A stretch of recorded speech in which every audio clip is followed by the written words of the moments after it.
Hello, beautiful people. Welcome to Drawing Down the Stars. I'm your host, Snappy, and today I'm joined by Kate from Global Southerner. How are you today, Kate? I'm doing pretty well. It's my first Amazing. live stream and I'm a bit like nervous, but also excited. So yeah, I think Awesome. I'm in good Wonderful. company. Yeah, I'm super excited for this talk just because you have such an interesting background and perspective. And I'm just going to bring up your channel here. Please, everyone, go over and check out Kate's channel. It's brand new. She just released her first video discussing her perspective on feminism and why she chooses not to identify. It's a really deep and thoughtful discussion with lots of sources. I highly recommend you go and listen to what she has to say. So today we're going to have kind of like just a broad discussion where we're going to talk about a variety of things, but I really want to start from your background. So can you tell us about yourself and where you come from and what your roots are? For sure. So my name is Kate. It's kind of how I always start these kinds of introductions. We've already said that. Anyways, I'm from Dhaka, which is the capital city of Bangladesh. And Bangladesh is in South Asia. It's surrounded all, all through by India, but also the Bay of Bengal. So it's an interesting neighborhood. It's, yeah, I mean, I feel at home when I use English because that's also like the language that I've been kind of educated in. And at some points I feel regretfully so because my mother tongue is Bangla, but I went through an education system that was very much shaped by British values and the British curriculum. Did you And speak I think Bangla at home then, or do you I like with your did, yeah, I parents? did. I did, but I would say that so I was a very introverted child, and a lot of times I spent, um, sort of looking at Western media. So whether that's Friends or How I Met Your Mother or The Simpsons, or I mean those are probably things that I shouldn't have been watching at 6 or 7 years of age, but so just that's how it worked, I guess. No This is restrictions. a reality for so many of us now, right? We're Yeah, kind of bombarded with that media. Yeah, and so I mean, I think part of why I'm starting out that way is because home for me, physically, geographically, is Bangladesh. It's my family, but it's always been infused with a lot of these, different influences. Whether that's Western media, whether that's what I learned in school, and also what I read, in terms of just the fiction that I was consuming, Jane Austen and the like. So a lot of these choices that I was taking um, very without awareness or unconsciously were things that had arisen from elsewhere, and I actually found many things that I could relate to with these, I guess, ideas and literature and media.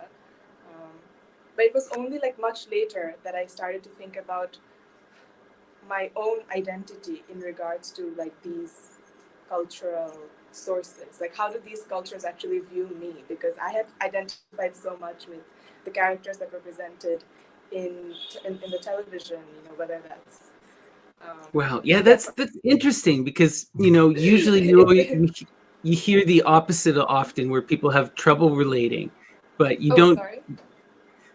I think it's a really interesting perspective because we often hear about how people have trouble relating to this media, but it's interesting to see it through like the eyes of a child who kind of just absorbs and takes things and sees them from their own perspective.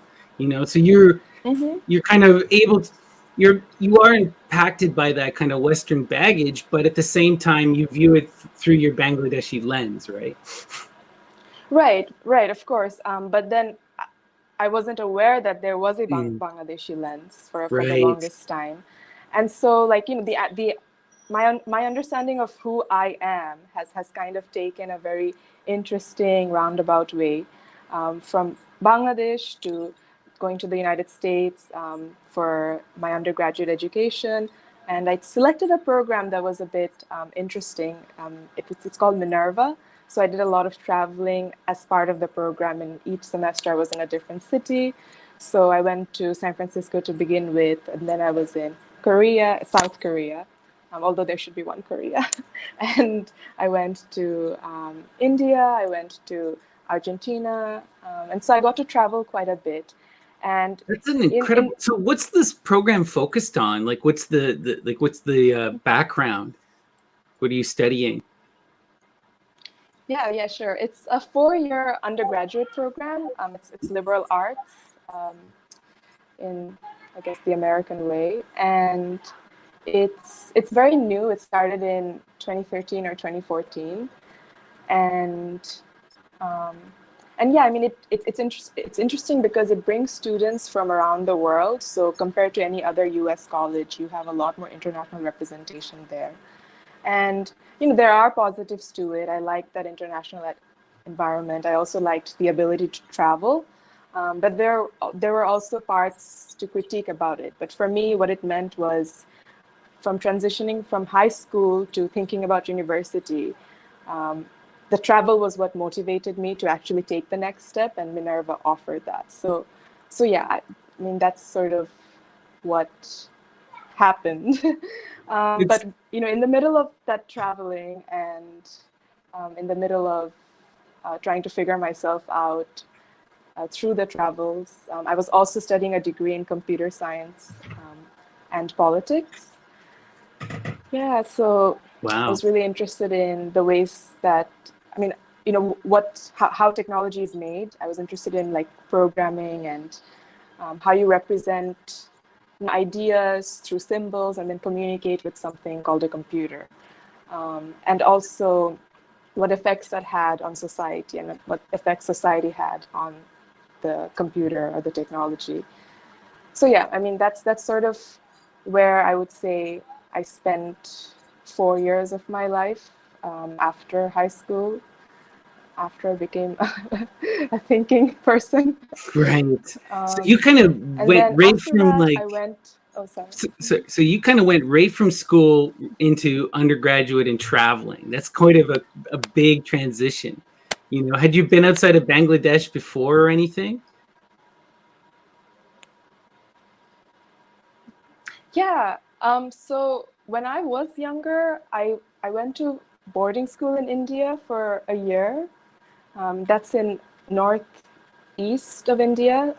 It's close to Nepal, lots of hills. And yeah, I mean, that was my first time away from Bangladesh. And so you really I think that was a really this... important experience for me. Go ahead, sorry. Oh, sorry. I was just going to say... sorry, I think I'm having some internet. Yeah. No, it's no problem. It happens. Actually, I think yeah. Do you mind if I just switch on and off my internet connection? I think it'll just take a minute, but yeah, I think it will help. Let's try. Okay. Yeah, we're just going to be one second. Right back. We're just going to be 1 second here. Sorry, folks. Just want to make sure that everyone can see Kate and be able to hear what she has to say. Since she has such an unique and interesting perspective to offer, someone who's done so much travel and has had so much education. So how's everyone doing today on this beautiful Sunday morning? And I'm excited also to be able to talk with you all in a couple hours when we'll have the Witches Symposium with Dr. Ammon, as well as Neil from Gnostic Informant, and also, the folks from Drawing Down the Stars. We're going to have Dion and Wretch as well. Yeah, it's going to be lots of fun. Oh, here we go. Wonderful. Hi. Yeah, sorry. No problem at all. Right. These kind of things happen with the live stream. I'm just happy that we have this opportunity, right? So, but yeah, what I wanted to ask you about, so it's just that you have such an interesting perspective. So at a very young age, you're kind of on your own in a sense. I mean, not fully, but you're in boarding school, you're traveling around the world, you're going to all these different countries, you're experiencing the East and the West, right? And you're doing so while examining everything through this political technological lens. Where do you go from there? Wow, to the revolution. Oh, wow.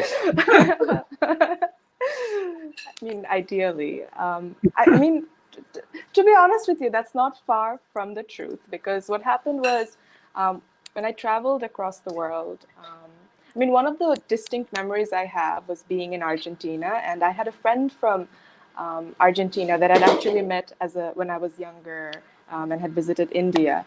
And I met her, I reunited with her when I was in Argentina, and I went to visit her aunt, who's an artist. And she had a lot of her works, on display at her home. And one of those paintings was actually her own family scrounging through waste in the early 2000s in Buenos Aires in Argentina. And so, I mean, when I saw that, I mean, I had read about poverty. I had grown up in a working class family, but there is a difference between working class and like on the street precarity. So when I saw that, when I saw like a scene of precarity right before me, it really shook me, and it made me wonder. Okay, I'm traveling. Okay, I'm learning all these things, but how does that relate to like real life? And I mean, it was also a bit disorienting because the whole premise of my university is that you study while you travel, because you take the world or the city you're in as a campus. So it's meant to be a lot more connected to the grassroots, the grounded realities of people and communities. But there I was, with all the education that I'd received. I was in third year at that time, and I looked at this painting that was my friend's aunt's, and I felt that none of my education had anything meaningful to say about this scene. I could not diagnose the causes behind the financial crises in South America and in Argentina, broadly speaking. Neither could I offer solutions, or just on an abstract level. I didn't have the conceptual tools to even start to have a conversation about that, except express my sympathy. And so, yeah, I mean, that for me, like that made me much more interested in the social. So of course technology remains an interest, but the social and political implications of technology, not just in terms of like a lot of the discourse when I was studying in college when it came to technology was how did Russia manipulated US elections, democracy ruined, and Right. stuff like that. But also like looking a bit underneath, where the servers that are located across the world and that provide the infrastructure for the internet to work, or more specifically for cryptocurrency or blockchain and these other alternative, I guess, technologies that have come up to function. Like, what impact does that have on the world? And who's building the computers? Where is the cobalt coming from? And Right. yeah, I No, mean, that's it it. got me thinking a lot more about the social. Sorry. Yeah, no. Those are such interesting questions that I want to kind of probe a bit, because a lot of us are so unaware of, like you're just saying, right, of the implications of where this technology come from, even though we use it every day and we're reliant upon it, and it's just like something I remember reading was that most of the internet has to funnel through California. And this has been a big political issue lately, where Russia and China have been talking about creating their own version. And then there's all this talk about, are we going to gain two internets over this? And what would the implication of something like that even be? Or I think about just the state of a place like the Congo, right, where most of our cobalt is coming from. And it's very clear that the political machinations keep the Congo the way it is in order for us to extract that mineral, right? Yeah. What can you say about those kind of things? Can you talk about those a bit? Yeah, for sure. So, I mean, I'll start with Congo because yeah, I mean, I have a reference to that. I have a friend that's Congolese, and so I always feel like Wow. when I talk about something to which I have a direct physical connection, it's just easier for me. And so in Congo, of course, you have these local hierarchies and power relations that profit, that keep a chunk of this larger circulation of minerals that's part of capitalism today. And it's very difficult for that labor to organize because it's maintained by armed guards, and Where those weapons come from is another question. How do these guards get those weapons? And yeah, I mean, the environmental effects also of cobalt mining are plenty. I would say that, that's like, I know that the person who's mining in one of those mines in Congo is a human being, and they're just like me.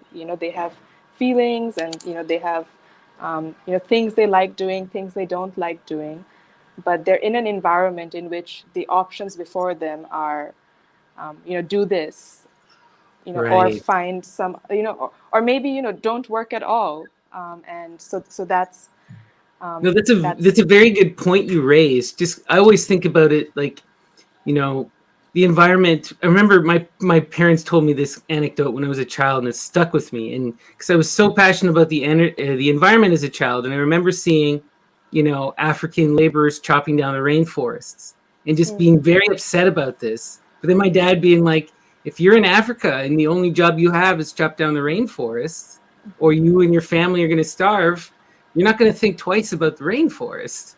It's just right. the reality of your material condition. Absolutely. And so when you are in a place like that where you have restricted choices, it's difficult to it's difficult to survive unless you submit. But I think what this also comments to is that Congo had a decolonization process take place. I mean, I believe it was a French colony or a Portuguese colony. Wait, I'm just going to quickly check that if you don't mind. Of course. And we know like a lot of these places have lots of influence Yeah. from all the colonial powers, right? Right. No, yeah. I mean, actually, just from what I'm reading, and I have no shame about like having to Google things on the spot. That's just something I need sometimes. So Congo was actually under Belgian rule, and King Leopold II, who kind of was the sovereign at that time, is an exceptional figure in European history in terms of being a mass murderer, like one of the very worst. And yeah, so he privately owned the region, as opposed to like other, for instance, in other colonies or other regions of the world, it was a company acting on behalf of the state, as in the East India Company or the state itself, that was overseeing things. But when it came to Congo, it was King Leopold doing it, and there are like horror stories about the kinds of activities he engaged in, like genocide and. I remember reading he would take Yeah. limbs from people, Right. specifically hands, So you Right. have Yeah. generations of handless people, like Right. think about that. Right. Right. Yeah, for sure. And so, so I mean, there was a resistance, and actually, I think Che Guevara was in the Congo for a bit, trying to make sense of what was going on, and like a larger Cuban presence that was committed to trying to free Congo.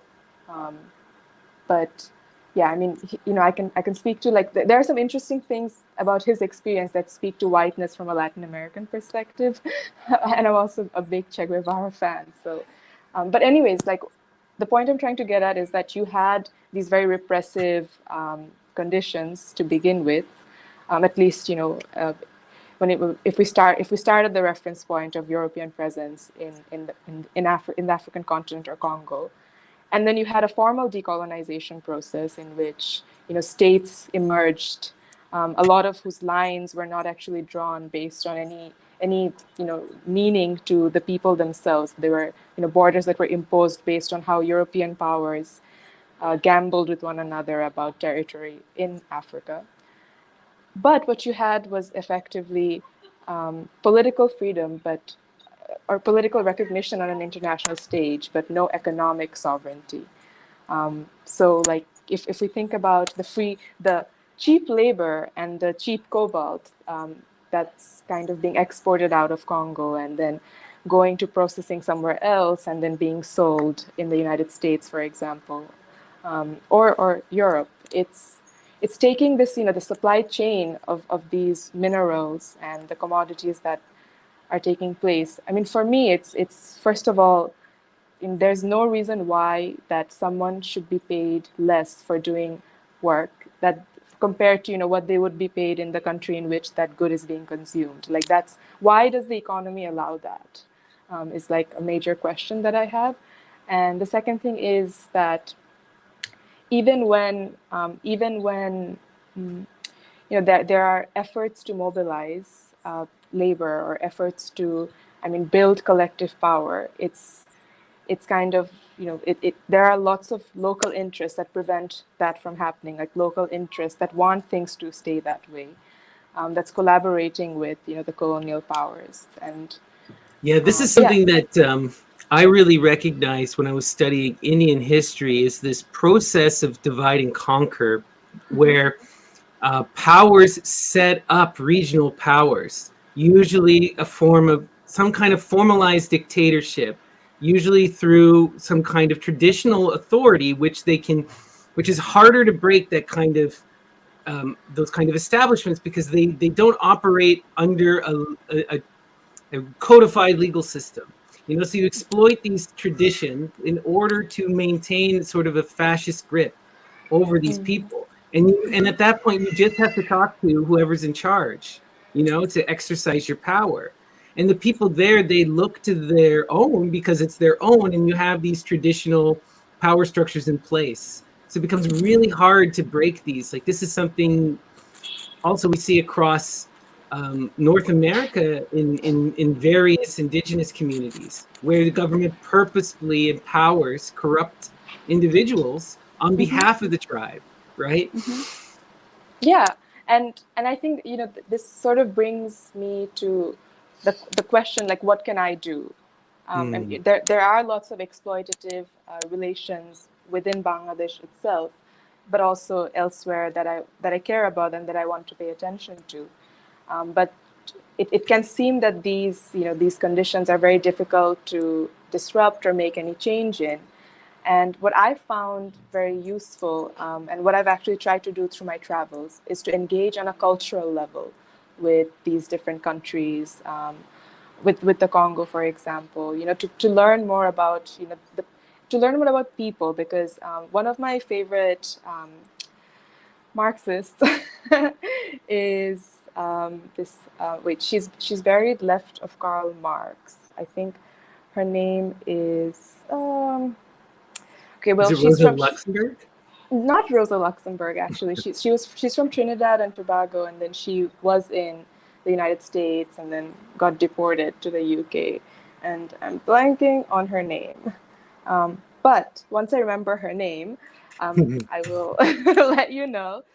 But her quote is that it goes something like, "A people's culture is the genesis of their freedom." And I think that for me, that conveys the sense that even when there are these forces, economic forces, military forces, that are trying to siphon life away from parts of the world, from parts of the body, that there are practices that can sustain a sense of life, and a semblance of life. And I want to engage with that to the extent I can, and I want to amplify that. And so, that's also part of why I started the Global Southerner, because I want to engage in critical, discourse about these different countries and the different relations, but also highlight, the people's history, the people's culture, the things that, are the things that can be that can constitute joy, as opposed to just the suffering. Because one of the other problems of being under neo-colonialism is that the way that countries are represented on the media are often serving some kind of agenda. So Right. the fact that there's, I don't know, the depiction of Middle Easterners as violent terrorists, or Africans as backward savages, or I don't know, Indians as all brown people, Right. because Or, not all brown. highlighting people with silly accents, when most people are educated in English and have been for hundreds of years.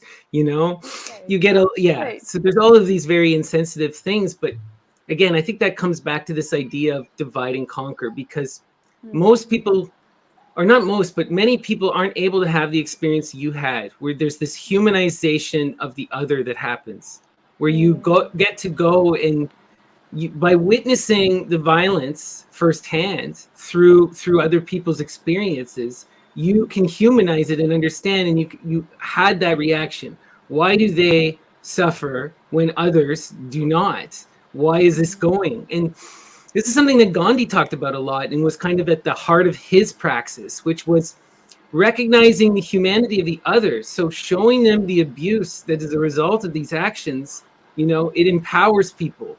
And also, like you're saying, we want to have these cultural dialogues so that we understand and we humanize each other, and that way we can uplift each other. And these corporations and these powers that want to undermine can't undermine us, right? It's, if we look at the Congolese as worthy of having unions and having safe wages and being treated like a minor in the West, then it's going to benefit everyone, right? Probably not the corporations. No, you're right. But but they're not people, so absolutely. Go ahead. I mean, it gets weird, right? But also, the fact that they're benefiting overwhelmingly, like how much better off are we because of that? Right. And did we really? Yeah. Sorry. No, sorry. That's something like, that hits so hard to the Western consciousness, because so many of us are able to live within our cloistered, privileged lives and just keep your head down, right? And I'm not telling anyone to feel guilt or shame. That's not what this is about. But this is about desiring justice, and willingly looking at what is going on, not just turning a blind eye and living in your bubble, right? Trying to engage with people in an equal light, and I feel like this is an easy thing for a lot of people in the West to just avoid. Yeah, so a couple of thoughts on that. I think that there aren't as many incentives to engage with, going outside your own bubble. So, people are always complaining. Especially in a liberal media, that we're all inside our bubbles and we're not talking to one another. But there isn't much of an incentive to do so. Like, for example, from my point of view, one pathway was my own education. I could have traveled elsewhere, on the assumption that the quality of education is better in some countries compared to what's available in Bangladesh. And so, while definitely I question that, I question, what gets platformed in university curriculums and what doesn't. It is true that, compared to the quality of education that's available in public universities in Bangladesh, and not necessarily the quality of the knowledge, just the quality of the education, the West was a better option for me, at least at that point. And so I had a reason to go. I suppose my mother's as inspiration, not inspiration really, but encouragement to do so, to get educated in a place that would nurture my skills and nurture my talents. And then on the other hand, I also because I grew up in a very multicultural environment. One side of my parents came from a Muslim background, and the other came from a Hindu background.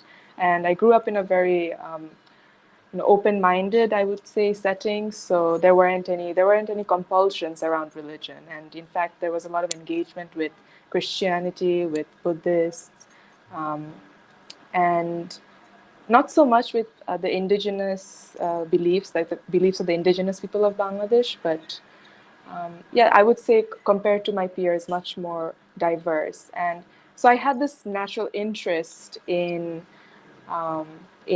diversity, and in wanting to understand people from different perspectives. And also, just to kind of tell you the other side of the story, is that my parents split up and I lived with my mom. So I had these two parental figures from two different religions, and then also a division between the two that really affected me. I had this strong desire to want to reconcile those differences. They weren't just religion based, but religion was a factor.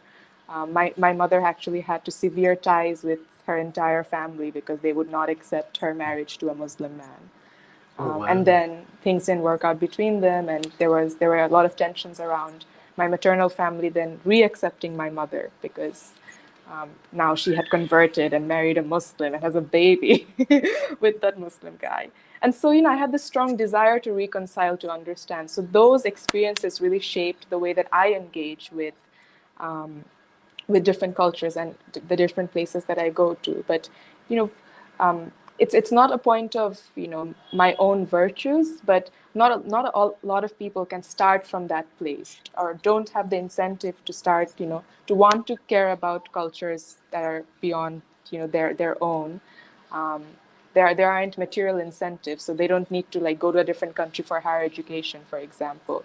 And if they Right. do go to a country, a different country, it's to travel, and and when as a tourist you view a place differently from how you view it as a student or how you view it as someone who's trying to bring the world together or resolve everyone's differences, as maybe at times I was. But so yeah, and then also I would say the other thing is there was one instance when I was in San Francisco, and there was San Francisco's, got a ridiculous issue of unhoused people. I So you spent a can, few months right. in San Francisco several years. Just to put this in perspective, I lived in Pune and went to school in Mumbai, and it paled in comparison in terms of the degradation that I saw in San Francisco, right? And also it paled the extreme wealth disparity. It was beyond shocking. Like where my partner was staying, the sidewalk, you have to have a key card to walk on the sidewalk. And just across the street, you'd see people in the middle of the day defecating in the street and openly using. And I'm not trying to condemn those people. I'm just trying to highlight this situation where you have this extreme wealth, these gated communities right next to people crying out for help and not being heard. Or I'd see people, the thing that shocked me the most, there's a grocery store by her apartment, and people would line up at 6 o'clock in the morning for it to open. And then they go and they buy liter bottles of vodka for like $10. Then they just drink it and pass out in the parking lot every day, And it's just, there's like, this is a situation that needs intervention, but because people are seriously hurting and incapable, but there's no one to intervene, and it was so painful to witness. Yeah, sorry to Yeah, derail there. no, for sure. I mean, that's really that mirrors a lot of what I was feeling.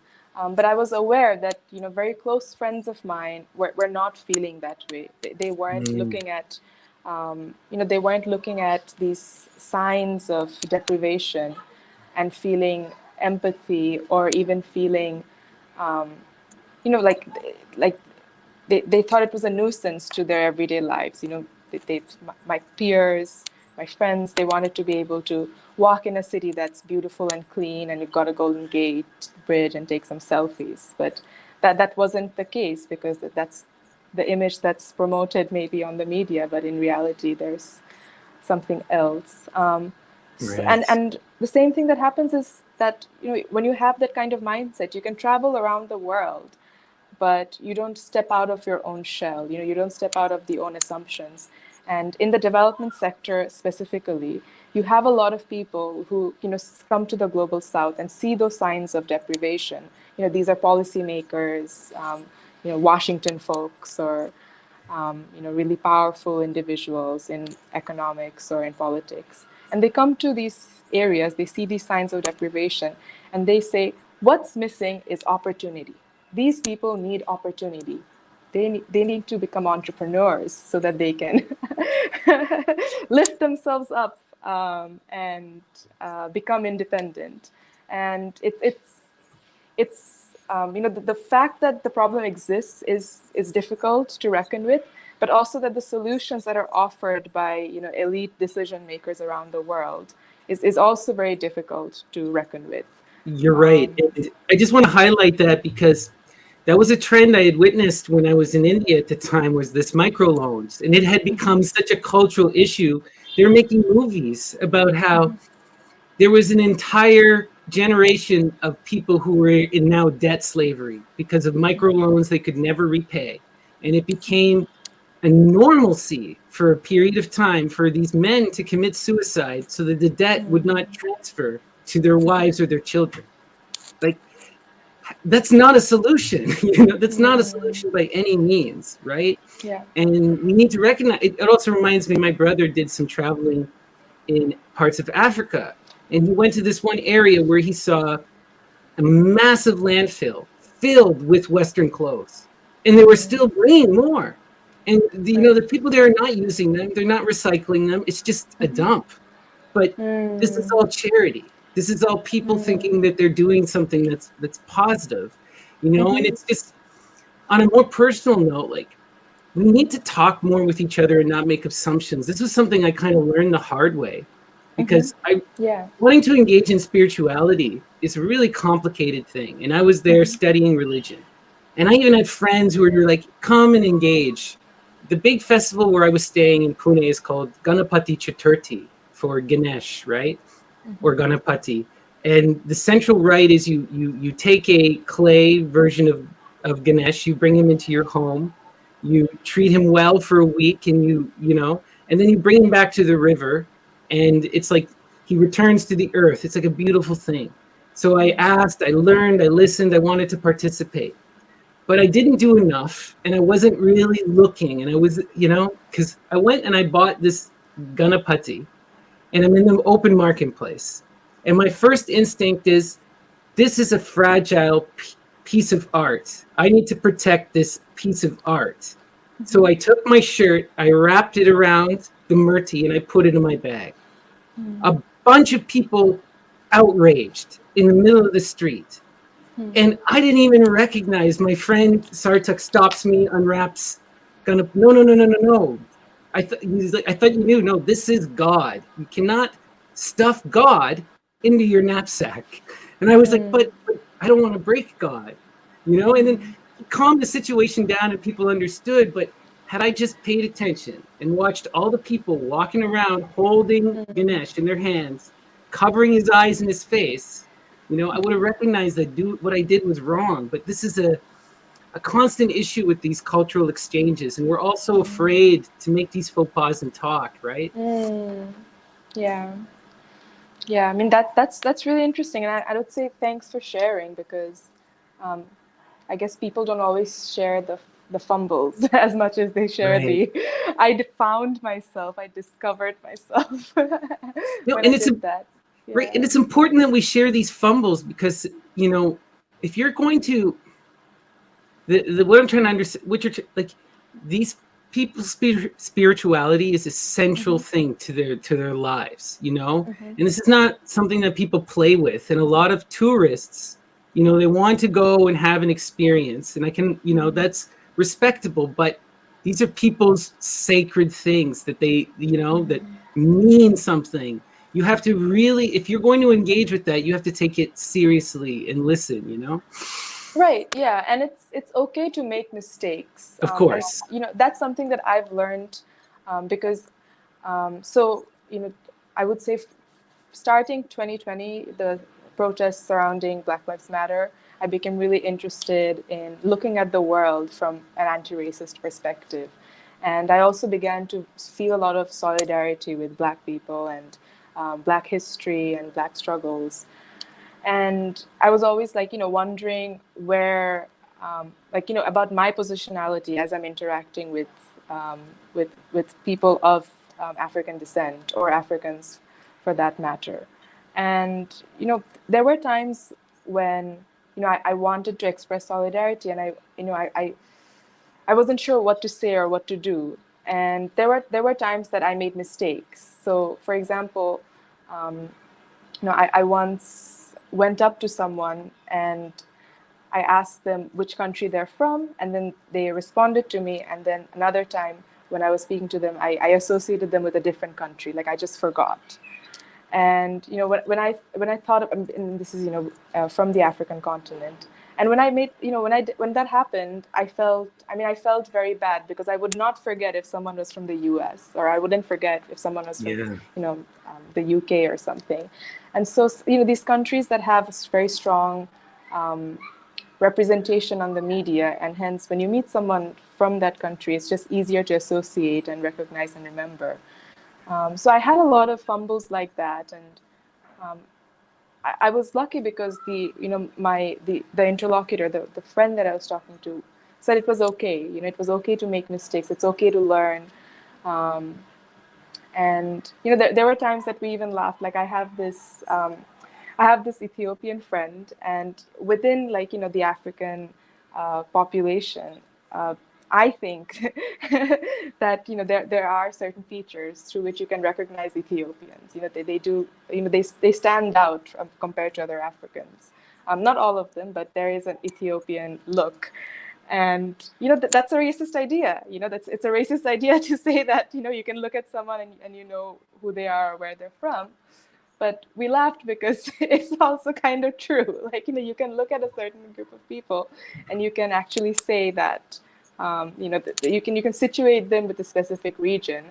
And I think what that comes down to is at the especially when people of color are engaging with one another. I think grace is really important, because not everyone's going to have the same starting point, and there are mistakes, and one can be kind. And similarly, I would say when it's interactions between white folks and people of color, it's okay to not have the have the right thing like on your, for instance, how you cared about the statue. If that it wasn't ideal the first time was okay, and once you were I guess told of or made aware of the way that it's done, or the way that it should be done, have you you can just adopt that. Of course. And a lot of, right, I mean, I just think that yeah, I mean, I think that sometimes we complicate interpersonal relationships, and I think that obviously it's always important to be critical, think about our own practices, our own interactions in a critical way. But it's important to not invest too much psychic energy in what's happening there, because what also needs to change is material reality. Right.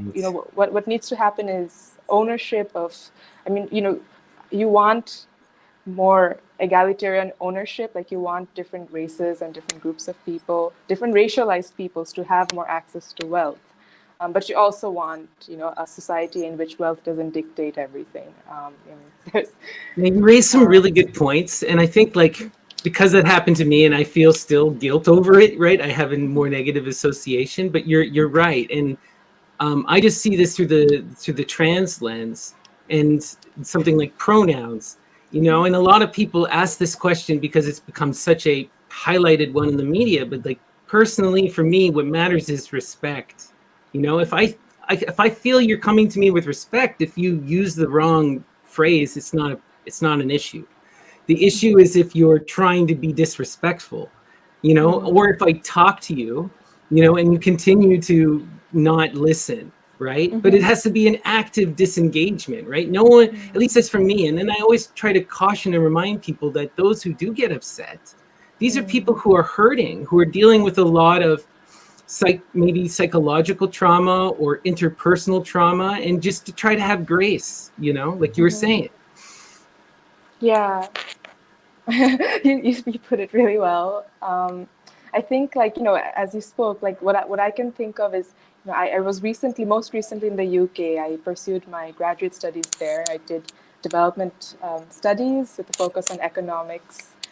And when I was in the UK, I felt that the community, the society there is really behind when it comes to, racial consciousness, awareness about different issues. And they have there are dynamics within that society that are very troubling, but also that prevent critical reflection in a way that isn't present in North America, or for that matter in Germany, where I also engaged with some anti-racist activism. So anyways, what I noticed in the UK was that there were times when I explained something to other people, so around, something related to race, something related to colorism, and then I had to explain myself again because the same thing happened. Or one of the people that I'd explained it to, their friend now did it, and I had to be the one that's explaining it again. And then I'm explaining it to, it's escalating, these situations, and I'm explaining it to administrators, I'm explaining it to who else, staff, professors, and this constant cycle of explanation. Like at one point, it feels like that's the strategy. The strategy is to make you endlessly explain yourself, and to have No, for and to sure. receive nothing in return. And I think about this phrase that you often hear said in circles around like queer people and people of color, which is "Don't burden me with educating you." And to people outside of these communities, it sounds harsh, but when you're constantly having to make yourself heard and make yourself understood, it's exhausting, and oftentimes these people are fighting for their basic human dignity. And this is what a lot of people don't recognize, or you don't see it because you're not engaged in that, right?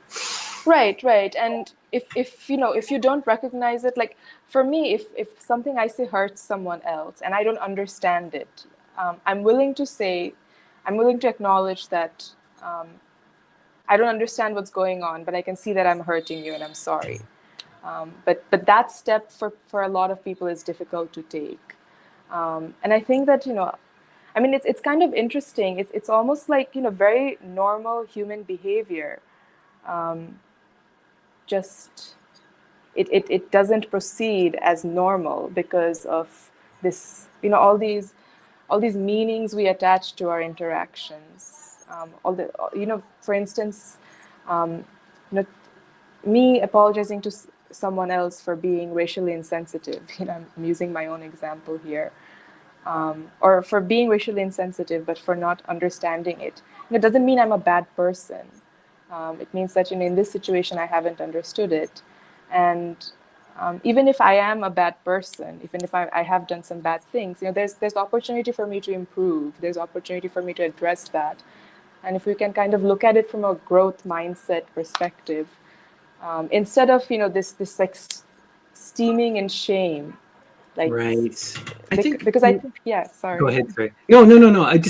It just makes me think of something that I was been considering a lot lately with the issues around modern reception of news, especially within Canada and the U.S. I can't really speak to other places, but we have this they call it fake news, but I think that's a bad terminology. I would say what is the issue is punditry, right? Where a modern news channel like CNN, if you go to it, it's 2% news and the rest is punditry.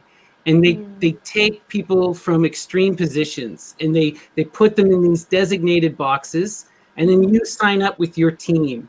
And the news becomes the drama rather than the question. And you side with your team and you wear your jersey, so it becomes a way. What I'm trying to get at is that in our modern conception, a lot of us we don't do this. We become disconnected from each other as friend relations and as human relationships, and we wind up seeing ourselves in some kind of political war, or we immediately designate people as the other. They're conservative. They're I'm left. You're right. I'm this, you're that. And I'm not saying that all of that is bad, but we have to be very careful of this extremification where it becomes about the conflict and the differences rather than what is truly meaningful. Like, we don't want to be arguing. Like, there's a psychological thing called the narcissism of small difference. And like, you see this consistently on the left where, people, you have 50,000 different types of communists or anarchists, and none one of these groups will talk to either other one of these groups, even though they all want the same thing and they're on the same picket line, Yeah, And it's. go ahead, sorry. Oh no, I mean it's. Yeah, it hurts. It hurts. I would say because. First of all, I think I think that there is a lot of potential if people could come together and if they could strategize and, like make certain changes, legislative changes, or advocate for different issues. Um, one such thing like that seems like very. I mean, if people could get together, I think that and consumers said, for example, that they don't want fast fashion. They just don't want that. Like I feel like that's not difficult. If people gathered together and said, we're not going to purchase something that's coming from exploitation, like that. I mean, I don't know if that's really a reasonable. I mean, if that works, if that sufficiently questions the logic of capitalism, but it could happen. It could happen that where people come together and say we're not going to participate in this dynamic because we don't consent to the terms of this dynamic. It's a really interesting area to examine because this becomes such a contested issue.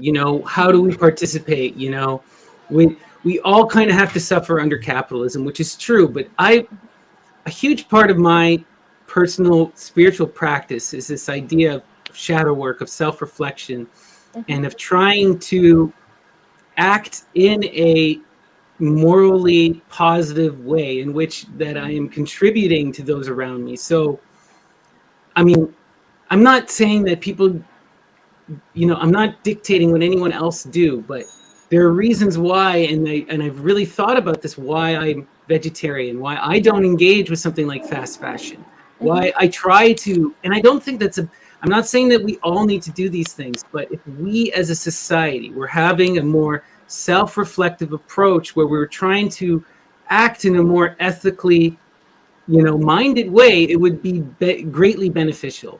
And like, you're right. And then once you begin there, you can start organizing. But we have this issue where people aren't even willing to even self-reflect, Yeah, I mean, and one might want different people. One might want replacements, but we have Right. to work with what we get. Just one thing that I wanted to go back to because there was, like one of the things that I loved about San Francisco was that it has a very strong, LGBTQ queer history activism associated with it from the Compton cafeteria riots, I believe, and elsewhere, and so and so. The Castro. If you go to San Francisco, Yeah, you have to visit the Castro. right, of course, and Harvey Milk, for life. Mm. um, I was in this conversation though. So in South Asia, there is a community called Hijras, and these are individuals that there are a specific community with specific practices, but you know, could be described. I mean, sure, some things are left out, but could be called transgender. And Or at least third this, gender, right? yeah, right, It's a right. clear gender transition in a category that's established there. Exactly. And these individuals have a lot of difficulties. So there is some formal recognition. So there is an opportunity in Bangladesh specifically in forms to signal that you identify as so and so. There's female, male, and there's third gender. But when it comes to access to jobs, access to healthcare, there are a lot of disparities. And I asked someone in San Francisco when I was in this webinar, and she was a trans activist, and I asked her, there is this community in Bangladesh, and I'm sure there are communities elsewhere. Who have a lot of difficulties that they face, and so do you consider building solidarities with these groups? And her response was, so her response was very much that this group is so different, it's so culturally specific that I there's nothing that I share that I could meaningfully contribute to them or with them. And I recognize that the trans community, community, trans folks in in North America, or in San Francisco specifically, have a lot of difficulties. There are challenges around police brutality. There are intersecting axes of oppression, racialized trans women or men. And so, there are difficulties in terms of the material support that, trans folks in San Francisco can provide to hijra folks in Bangladesh. But to completely, brush off the idea of solidarity for me was, it wasn't what I wanted to hear from her, to be very No. honest. And I mean, to be honest, that's rather sad to hear. Personally, I identify a lot with those types of communities around the world because of the spiritual component that's there. And I mean, I feel like it's very important that trans people, we need to connect with the very, like, this is something that is not talked about, because like you're talking about such a small minority, and then what unifies this minority is it's just a gender difference, right? So like if we're talking about women, right? And so what connects women together, right? It's equally as varied when you're dealing with something like trans people, but just like with women, a lot of the material issues are the same. Like you brought up, I mean, the vast majority of trans people have dealt with some form of sex work or know those who have, just because how hard, even in the West, how hard it is to have jobs and to be taken, to have to have freedom. And that is an easy way for people to make a livelihood, and it is something that people are empowered to do. And I feel like we need to highlight these kind of things and like talk to each other and I don't know. We're so quick to look for divisions, Absolutely. And I mean, like, I don't mean to imply that trans folks have a specific duty to help other trans folks and like cis folks don't, and like no, like it's like they, but what I'm really trying to highlight is nationality as a barrier between people who have similar experiences from feeling a sense of solidarity with one another. And I wish that were not the case. I wish that I mean that a trans American didn't feel categorically different from a trans Bangladeshi, because at a base level, these are human beings we're talking about, human beings of equal worth, equal value, equal dignity, born into different circumstances, and weighed differently by standards that are imposed on human beings through society and systems of oppression. Well said, right? And like people exist everywhere, right? So you're going to have people of the trans experience in every culture, in every single mode, right? Just like any other, like you're going to have women in every experience, so. But go ahead. Sorry. No, you go ahead. I mean, I was thinking about how, like, we talk about, like, there is a very strong impulse in the left, and then really, to be honest, in the Euro-American left, and a lot of leftist movements I've found don't have a very strong social media presence. It's not that they don't exist, but a lot of what I engage with is on social media. I mean, that's maybe to a fault, but I'm just dipping my toes here. It's also just a reality. Like you're invested in technology. That's your background.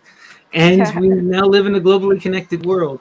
But you're right. This is something that the left is lacking. And I think some of it has to do with money, and at least here in Canada, I mean, it's not like this very much anymore, but there's that you have decades and decades of the worst oppression imaginable and intervention by the RCMP, So a lot of these communities became very insular as a result and very circumspect of people outside of them, and there's still this kind of, a lot of these leftist groups, because of the antagonism they're faced against, they don't connect with other leftist groups enough, or they have trouble breaking outside of their communities. What I often see is you see a lot of local, like I have an anarchist bookstore. We have a We have a cooperative food bank, you know, and people are highly engaged with that. But then you move outside of that community and there's not much going on. Yeah, and you know, I mean, I recognize and I hear, you know, voices within this, you know, Euro-American social media left that says that, you know, we want a concrete analysis, we want real action, you know, we want things to change. You know, we don't want to spend time um, deliberating amongst ourselves and talking until the cows go home. But I mean, the truth is that you know, I don't see the revolution right, like in, you know, happening over like tonight, and I don't see it happening next month, and I don't see it happening, you know, in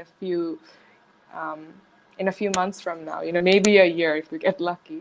But you know, what do you do until then? Like the question is like, what do you do in a world that's not changing as much as we would like to change? And I think one answer for me is to be kind with one another, to try to understand one another. And you know, I mean, there's like, you know, I hesitate to say that because, you know, there's this tendency by which, you know, people, you know, by which I guess people who are participating in white supremacy or racial hierarchies will listen and talk and educate one another and be empathetic, right? Like there's this way that this language has been, like, it is a problem, you know, when people just lay back and listen to different people share their experiences, play out their victimization, and like end up doing nothing. So it's like I hesitate to come back to basic kindness, but at the same time, like it's true for me that, you know, I gain a lot when I'm engaging with someone else, even if they're from a very different perspective, by sort of, you know, suspending everything I take for granted, and to see, like, you know, where they're coming from, why they're saying what they're saying. And you know, at times it makes sense. At times, some of the values and views that they have make sense in the context of where they are at life. And you know, there's nothing, like, you know, one should accept that. You know, I think there's a very important element of accepting that people have different experiences, and those experiences aren't going to change just because you want them to. Right. And you raise a good point. We have to acknowledge that people are a product of their cultural and their material backgrounds. And like these things are going to inform them.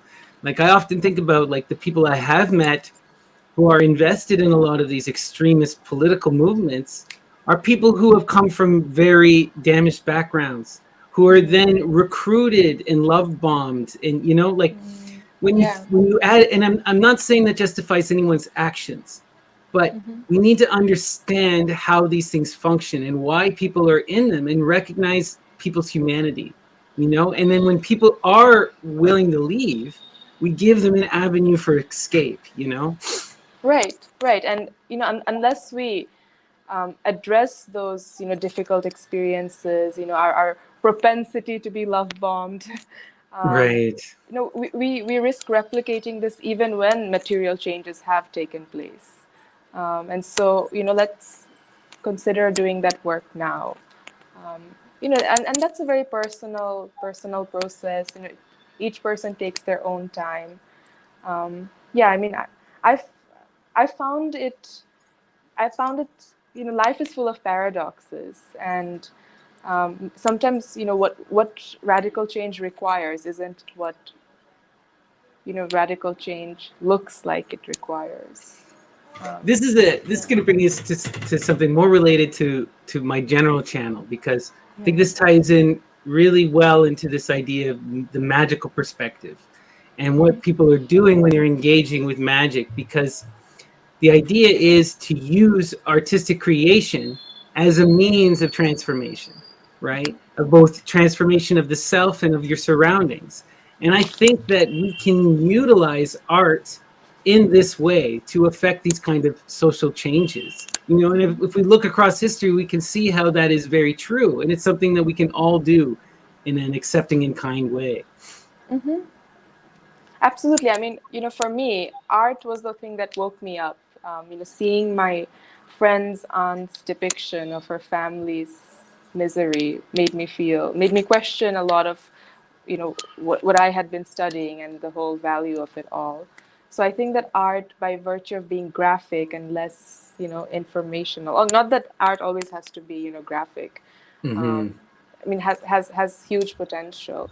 And it's not just, for the recipient, but also for the person making the art. Like, it can be a process of catharsis. It can be a I always process think of, of like within the Greek tradition, you have this idea of tragedy, right? And tragedy in its original form was a religious rite designed to reaffirm life and to connect one with the all, to connect one with the totality of experience. And the understanding was through going through these visceral, horrific experiences, you understand them and you can transform it so that you don't have to experience that. You see that mirror lens and you experience it through the mirror. You don't have to go through it, and it wakes people up, right? Like, I just think about the power of tragedy in things like cinema. Like, no one can deny how film has transformed North American culture, where I don't think, like, if you didn't have things like The There's a Color screaming Purple. child somewhere. I don't know if you can hear that. That's my No problem. neighbor.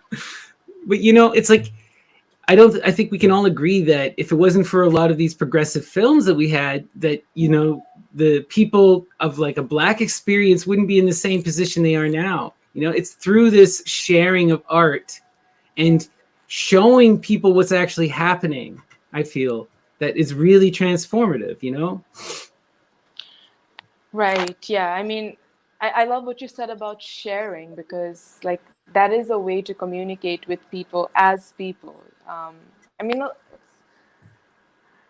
there's always caveats, because a lot of art serves Of ruling course. class agenda. If you think about architecture, it's like it's a display of power and stuff like that. But art as a way of communicating between people, as a way of strengthening relationships. I really like that idea.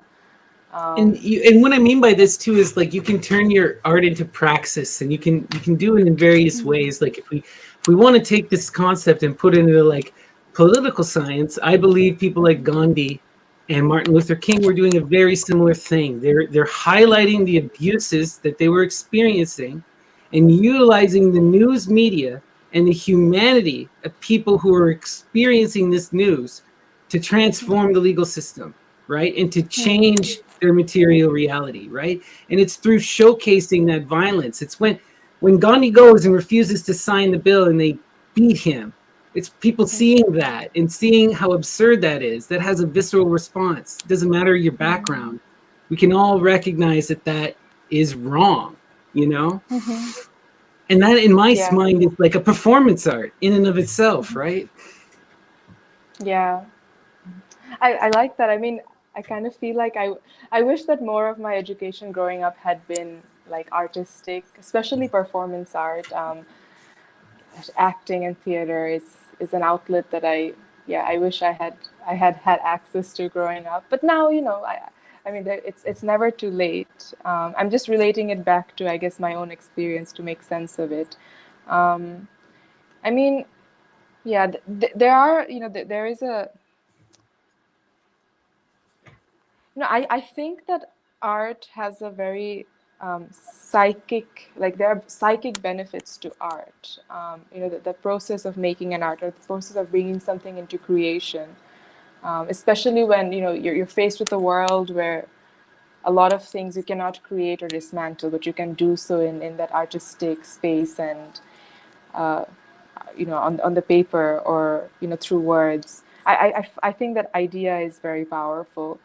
And yeah, with regards to, I mean, I'd love to know more about, Gandhi's refusal to sign papers, because I'm actually ignorant about that part of history. This is actually, I mean, this is him in South Africa. And I mean, I'm just paraphrasing, so take it for what it is.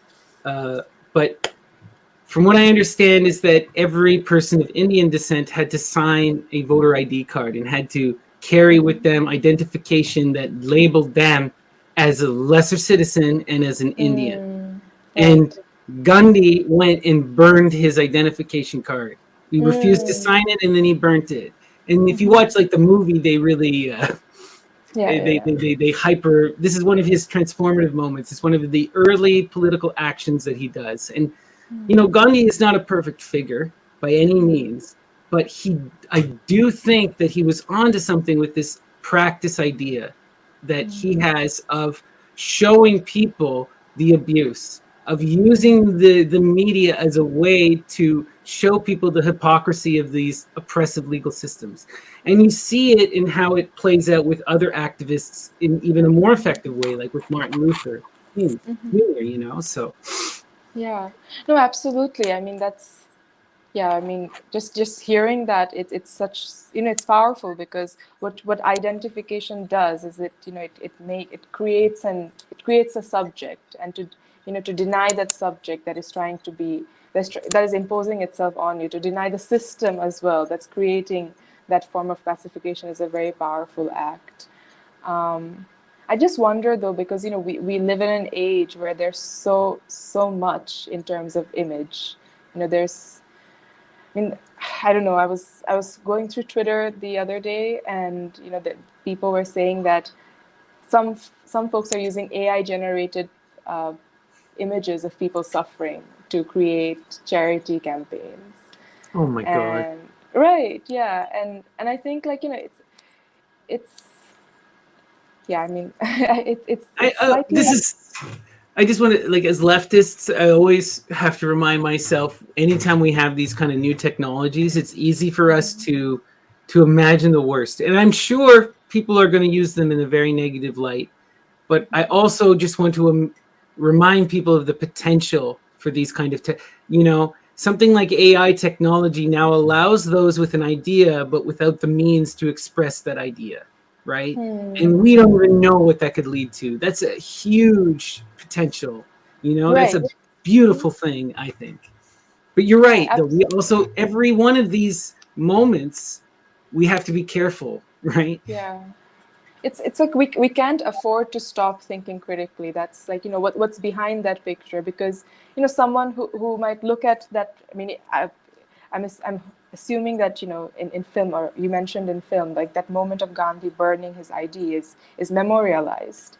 And Right. when someone engages with that, you know, it's one thing to see it, you know, like a lot of these figures like Gandhi, like MLK Jr., they were considered radicals during their time, but then, you know, now they're, you know, kind of They become, accepted well, into the status quo. Yeah, right. the government has a way of reducing any kind of radicalized figure into something that's Right. palatable, you know? Right, We all right, hear the yeah. I have a dream speech, but you never hear about how Martin Luther King was marching with the working class to unionize, you know? Right. Yeah, exactly. I mean, that was something that I only found out when I started to engage with the Poor People's Campaign in the US. And, you know, the Poor People's Campaign is Martin Luther King Jr.'s, it was Martin Luther King Jr.'s project, and right now is a, you know, like nationwide movement in the United States to address economic injustice. And it's a, I think it's a privilege for me. It was a privilege for me, like, you know, just through my travels, to be able to engage with the living legacies of these figures, because that turned them from, you know, images that I saw on the internet or on graffiti somewhere to like real people, and to start to think about, you know, not just quoting them, but embodying their values. And, you know, that might look like, you know, it might look different from how they did it, but to try to embody those values is, yeah, This I was mean, I something that think.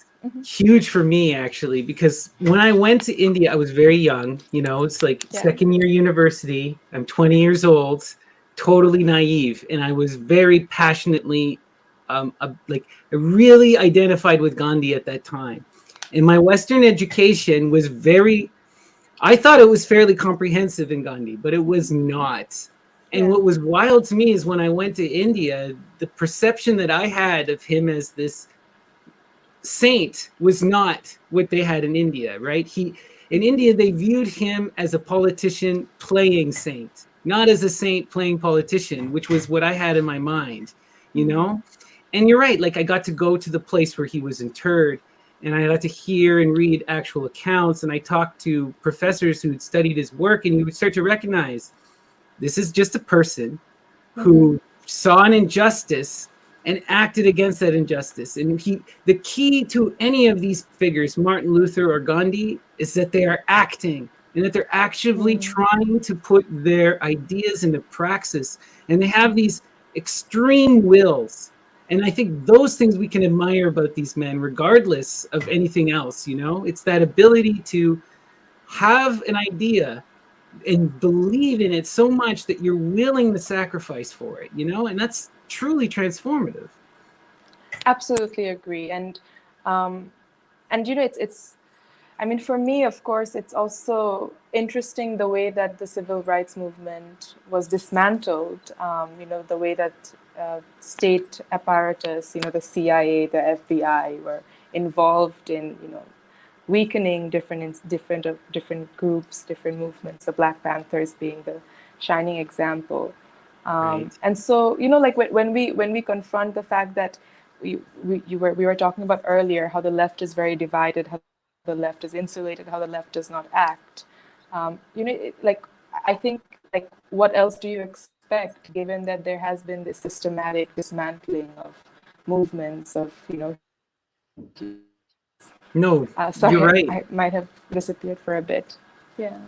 No, but you're 100% right. Like, in the face of such oppression, it's a miracle that we have this, like, it's a miracle that there is a leftist movement in America, especially in any kind of way, right? Like, if you study that history, right? Like you brought up the Black Panthers, they shot the founder in his head, in his house, and tried to cover it up for years, right? And that's all public knowledge now, right? Like, it's you know, COINTELPRO was a real thing.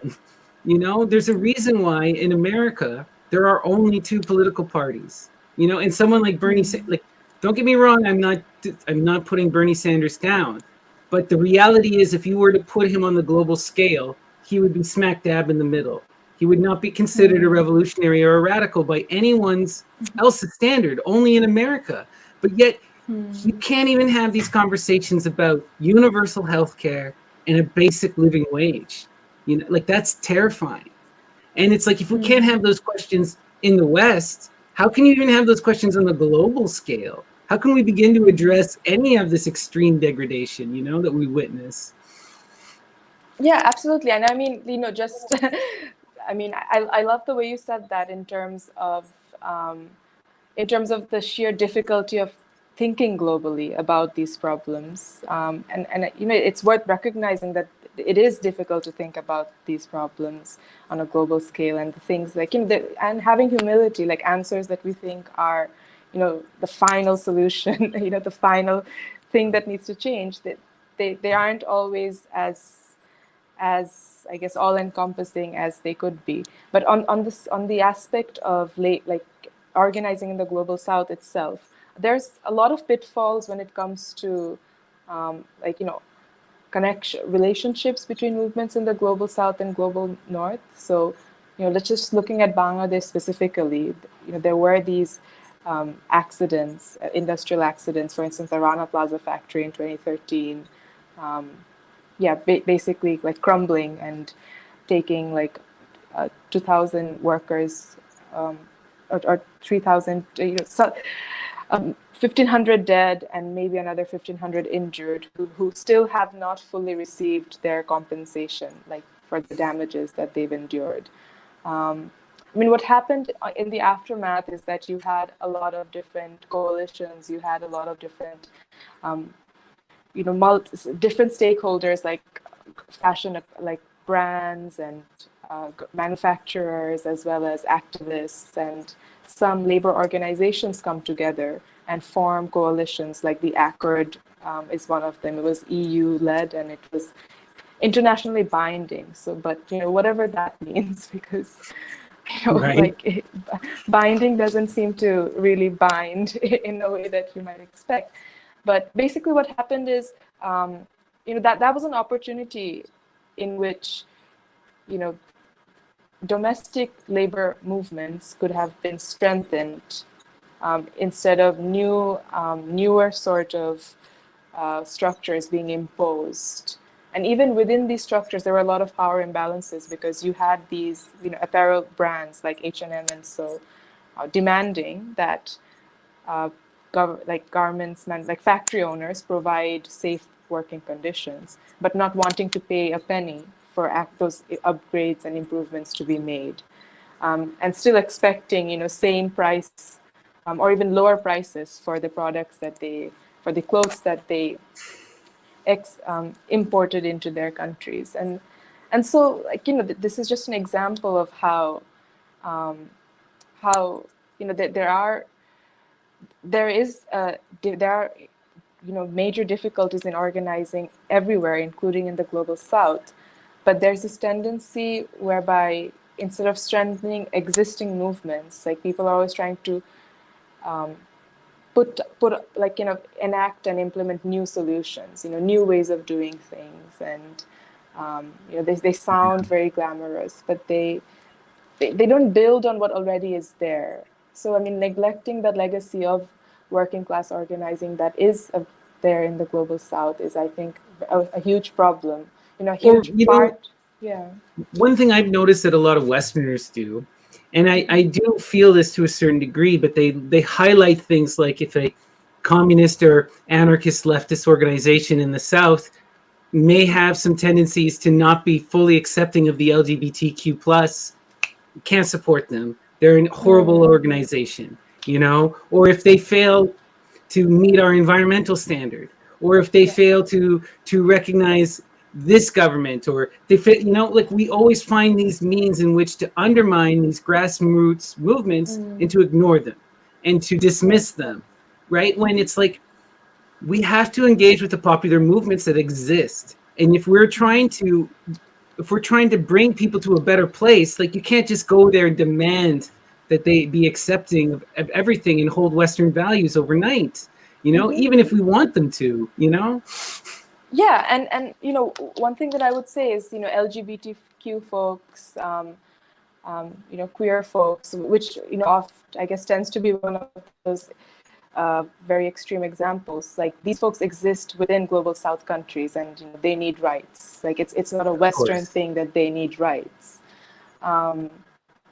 But at the same time, the way that these groups can get empowered and can actually challenge the status quo, like it doesn't happen if someone else comes from somewhere else and says you do this and you do that. That's just not how it's going to, I guess, advance. In fact, it moves things backwards. Whereas what Westerners can do, what Westerners, I think, have a huge role in doing is contesting those economic relations, very unequal economic relations that exist between the global North and the global South. Because what those economic relations do is they actually exacerbate gender-based violence within global South countries. So just just to give a very an example I witnessed just yesterday. I was in a public bus, and in that public bus, the driver was basically taking on people at every stop more than the bus had capacity for. And then someone said something to the conductor. I think they swore at the conductor for bringing so many people in, for packing the place. Like it's not safe. It's not comfortable. It's not a pleasant experience. And the conductor was really upset about that. The conductor was really upset that they'd been sworn at. And then the conductor, because this happens in Bangladesh, they switched into the driving seat, and the driver became the driver became the conductor. So the roles are switching as a show of their masculinity, as a show of hey, I'm in charge, I'm driving the bus, and you just swore at me. And as part of that, also made some behaved in a way spoke condescendingly to about women as well. He said, why are these men acting like women? Why can't they just be strong? Why can't they face one another, and why are some so weak, and just they complain, and there were all these comparisons that were being made, and of course gender is a social construct, but this kind of this identification of women, like femininity with weakness, and femininity as something that's looked down upon. Like, why is that happening? Because we are in this environment where there are very few a lot of people from rural areas migrate to Dhaka city, and there are very few ways of earning a living wage in Dhaka city. And one of those ways is driving a bus, becoming a bus conductor. And a lot of people have to travel long distances using these buses. And so if, like, for instance, at some stops, if they didn't pick up people, then those people would just not have a way home because that was the last trip of the night. And this is an example of how that's not a priority for the current government, because it's just not a priority. That the government isn't always responsive to what working people need or working class people need. And on another level, this is these power relations of sweatshop factory owners. There's this very strong business class of individuals that have made their fortunes from selling T-shirts to white people that have amassed a lot of wealth, and who are an important lobbying force within the government, and for whom these concerns of working class workers is just not a matter. And so there's this global economic structure of capitalism. There's neglect of people's issues in everyday life, and then that expresses itself in everyday interactions in which people have these inequalities exacerbates people, like men wanting to assert themselves, because masculinity, some of the ideas around masculinity is being able to provide for one another, being able to garner respect and authority, and then when that's threatened as a result of economic forces, it takes on a negative it takes on a very negative outcome. So I mean, that's just my way of saying that by seeking changes or contesting these four economic forces, a white person can do a lot for LGBTQ rights in the West, in the South, then by demanding that LGBTQ folks be represented, in whatever movement that they're seeking to support, because then what happens is, an LGBTQ person is represented because their Western patron has said so. And that's also not a very egalitarian dynamic. It's a very, it can be very patronizing.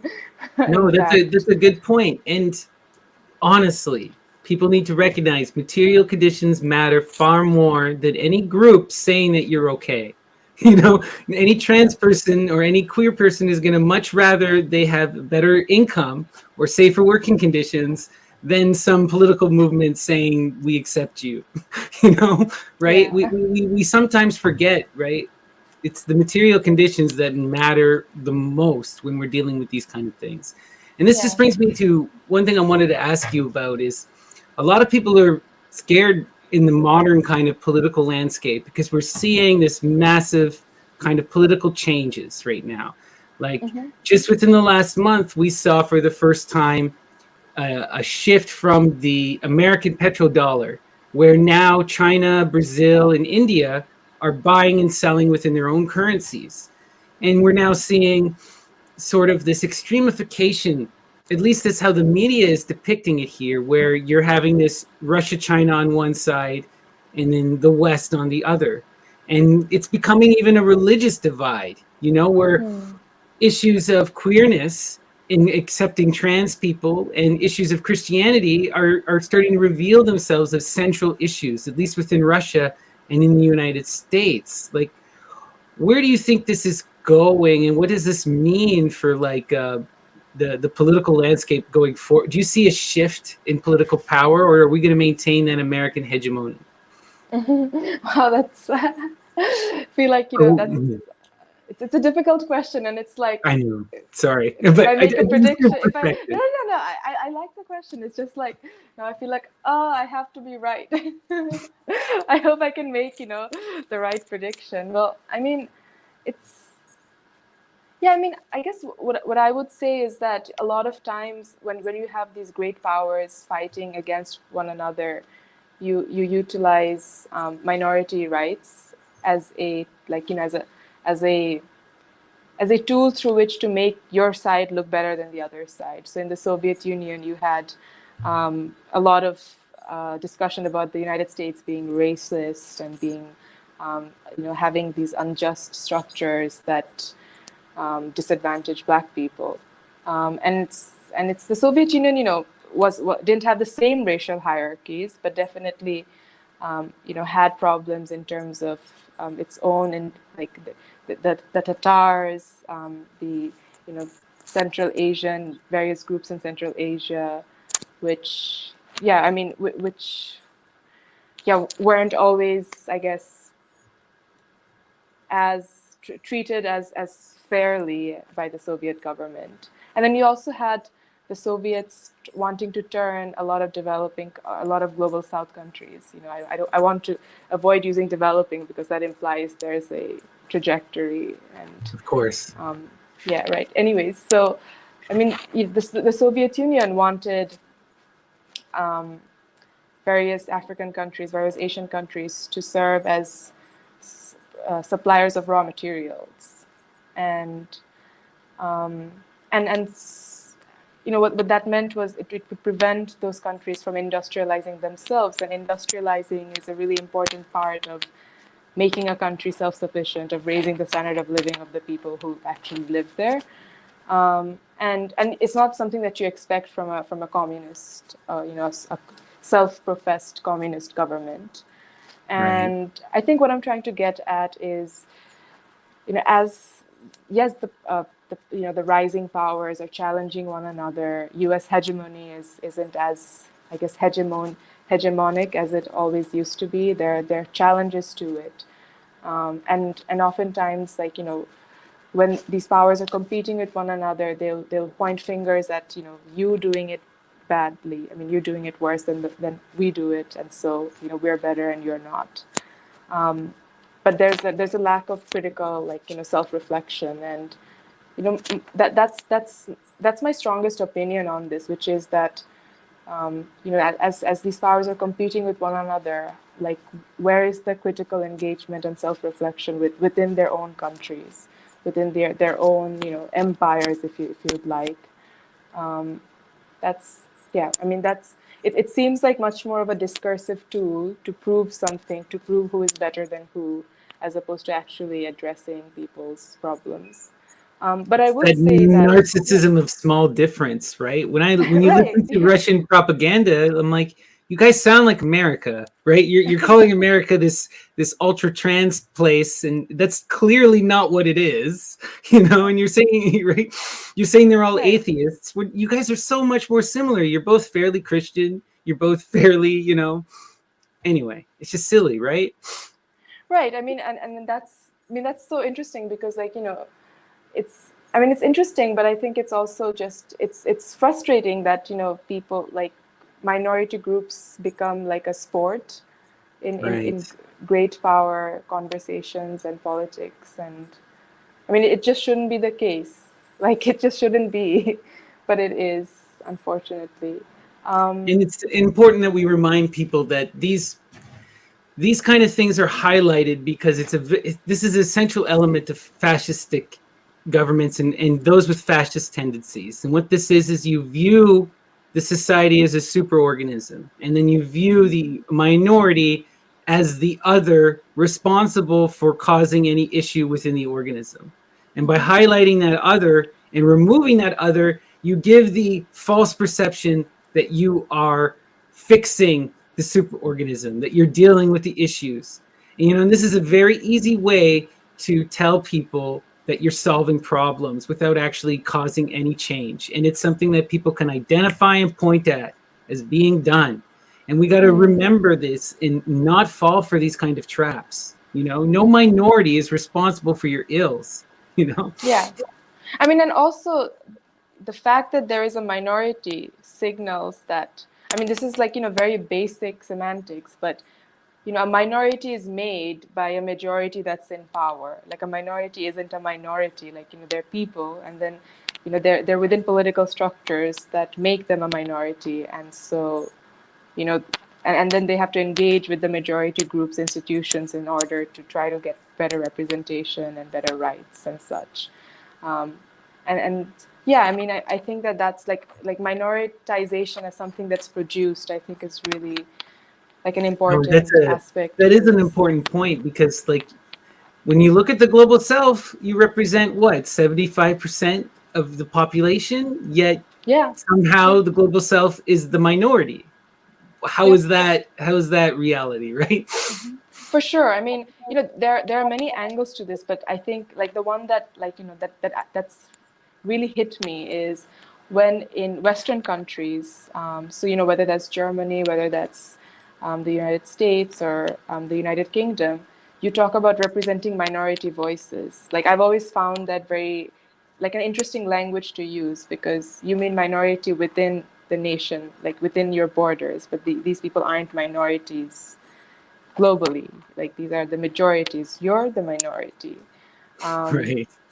right. And it's like, and so that discourse itself is set from, is taking place from the point of view of that majority that considers these people within their state borders as a minority.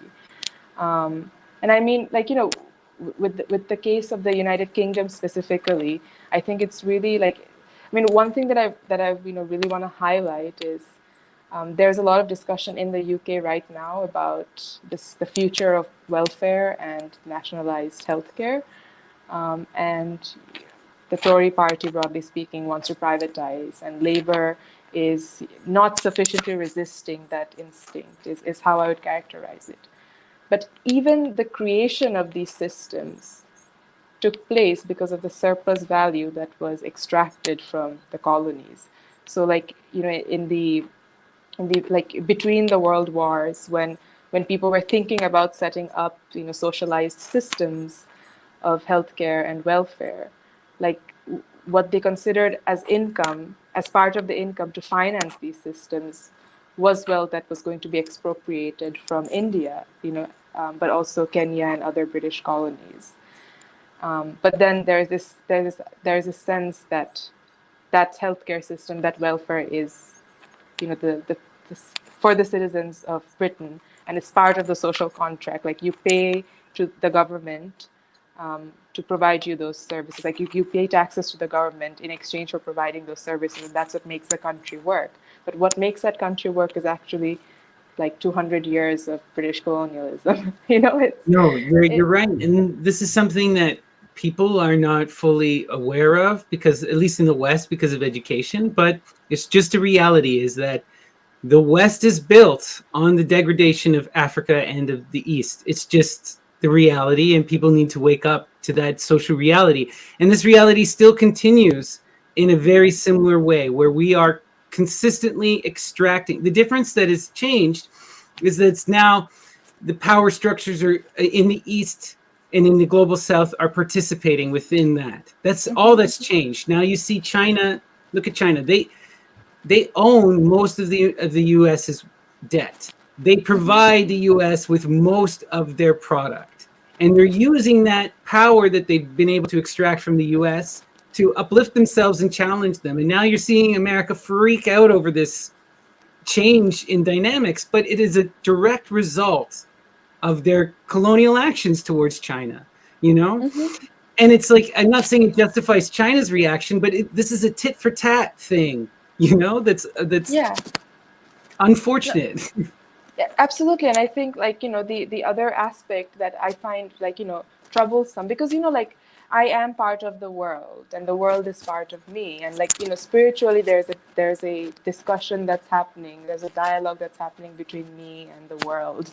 And Right. like what I'm seeing is the way you challenge a great power is by becoming a great power. Like that's one of the ways. Um, and, that's not necessarily a way that I like, it's like, I mean, of course, I think industrial policy and economic development for a country means that there's better standard of living for people, maybe for like a temporary period of sacrifice in which people like just work hard and do nothing else but work hard, which is what happened in terms of China's economic history. But at the same time, if like one has to the West has created a system in which the way to challenge it is by being like them. Yeah. And that for me, this is why, art is really important, because that's one way. In one way to continue to develop, that's not like it's not restricted to what that that model of development. It's an aspect of development and of connection that can happen between people, that can happen that people can participate in as equals, that they can come to as themselves, it's without these standards being imposed on them. And I think that's just going back to, we've talked about art earlier, and I think that's really something that when I went to Korea, and Korea, had one of those very like fast but also traumatic growth stories, and quite a successful one. Korea's economic state after the partition of the Korea, South Korea wasn't in a very good state, but they had strong leaders that got together, had a vision, and in a very rational way developed industries that they didn't have to begin with. That wasn't their advantage, but they managed to do so, and do so successfully.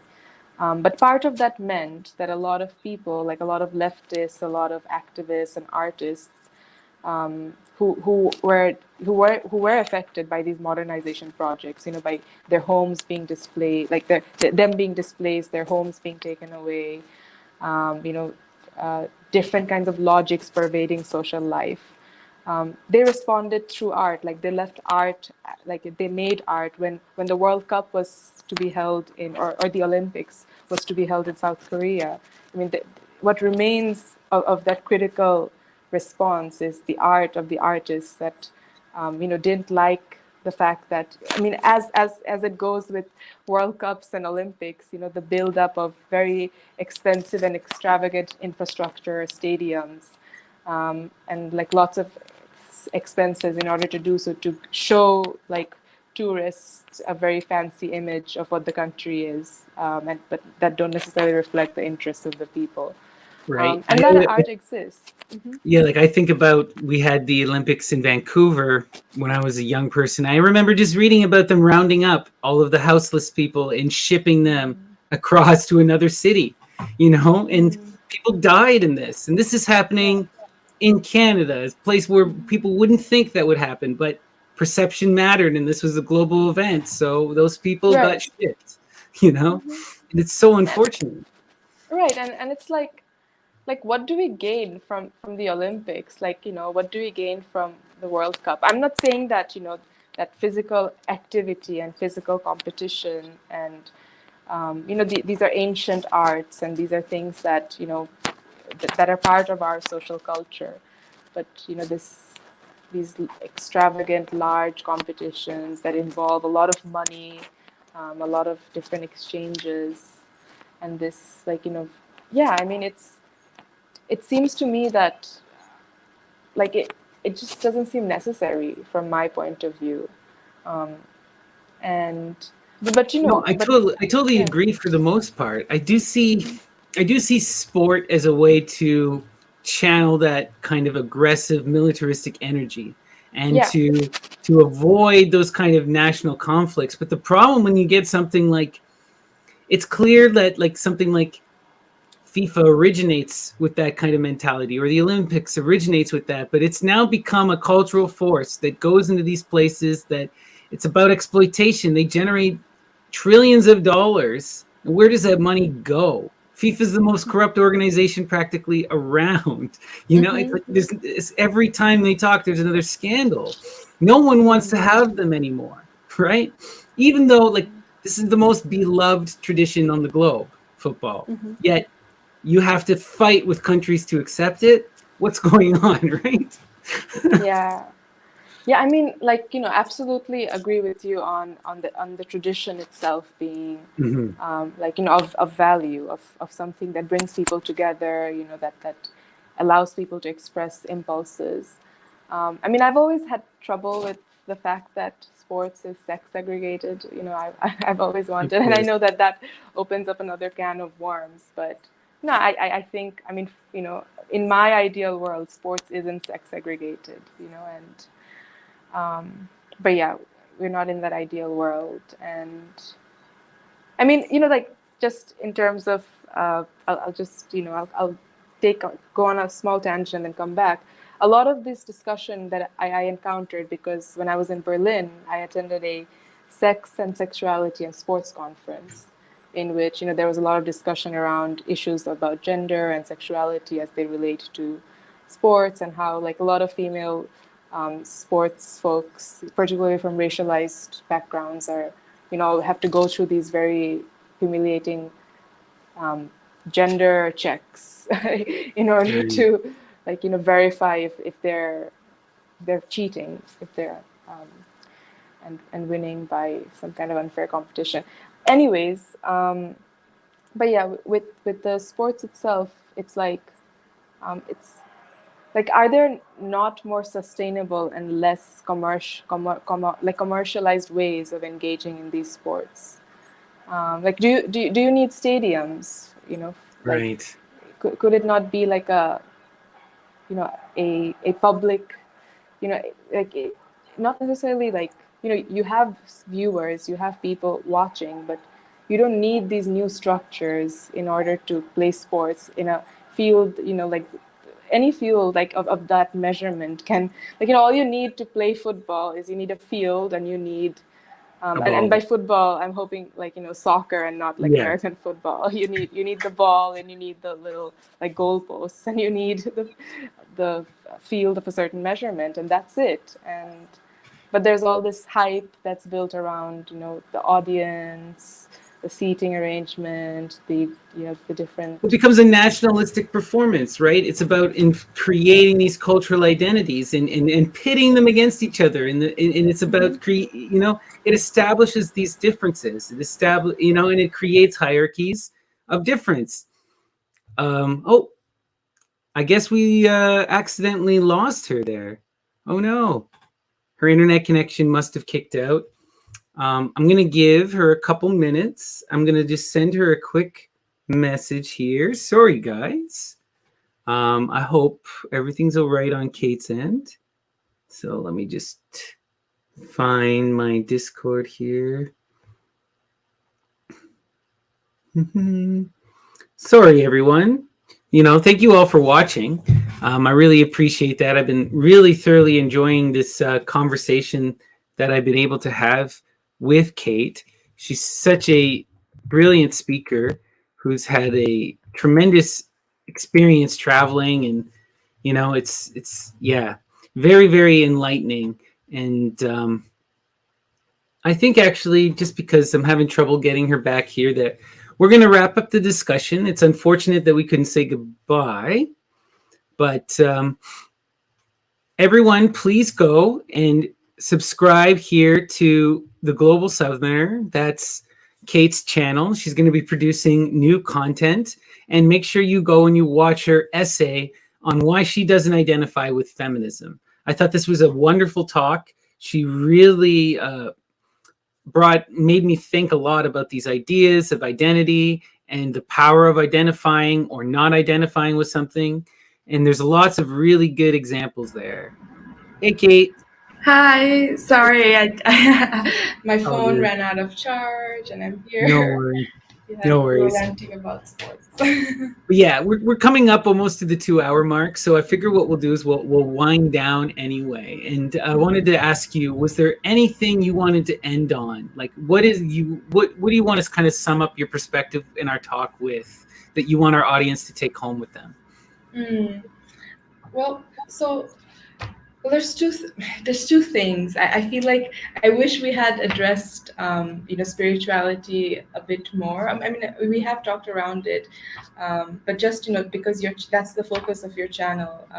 Hmm. Um, I want to say that there's a lot to glean from non-Western cultures, but so much of that has been distorted because of Orientalism, because of, like, for example, just to give you a very specific example, a lot of Sufi traditions are seen as these less restrictive, more a more mystical tradition of Islam. A lot of Westerners view it that way, and in fact, I would say a lot of Southerners view it that way as well, because Sufism is a fringe sort of sect within Islam at this point.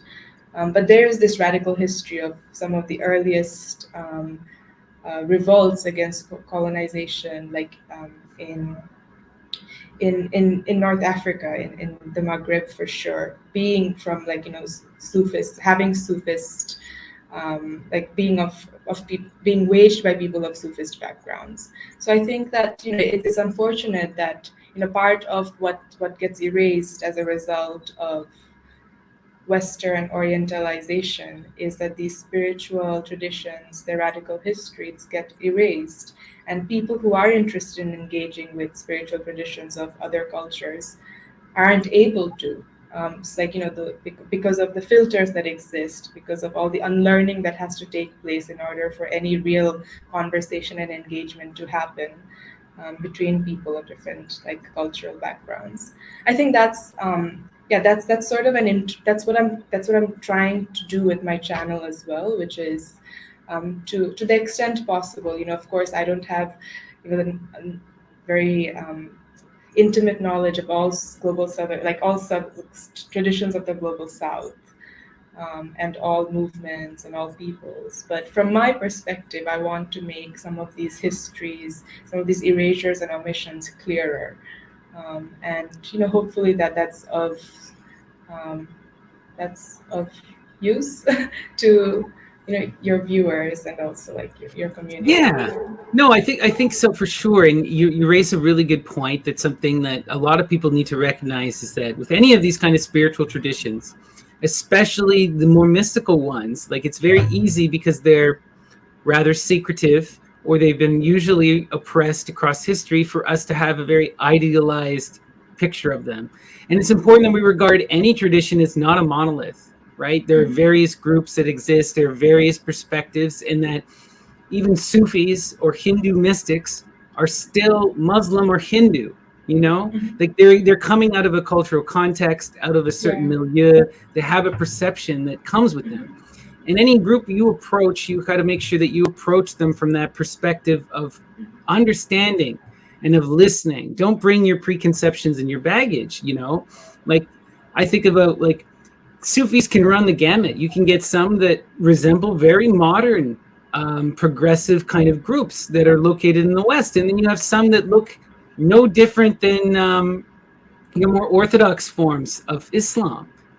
So right, it's when you engage with any of these kind of spiritual traditions, it's important that you leave your baggage at the door and you listen to the people and you engage on a very personal level. I think. Yeah, and doing that, in order to do that, you just have to keep questioning and be critical. You can't take anything for granted. And I'm I'm aware we're approaching the end, but just very quickly, one of the things is the whole idea of secularity.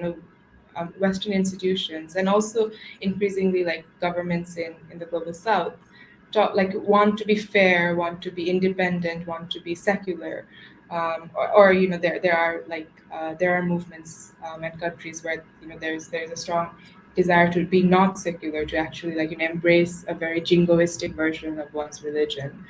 But the idea of secular itself, it has a very very interesting legacy, where what you had was colonizing Europeans, Europeans with colonial interests wanted to take authority away from the church that at that time existed. But while that was taking place, they were also using religion, namely Christianity, as a tool of colonial oppression, of bringing natives, bringing them up, cleansing them, and saving them from their savage and barbaric religious practices.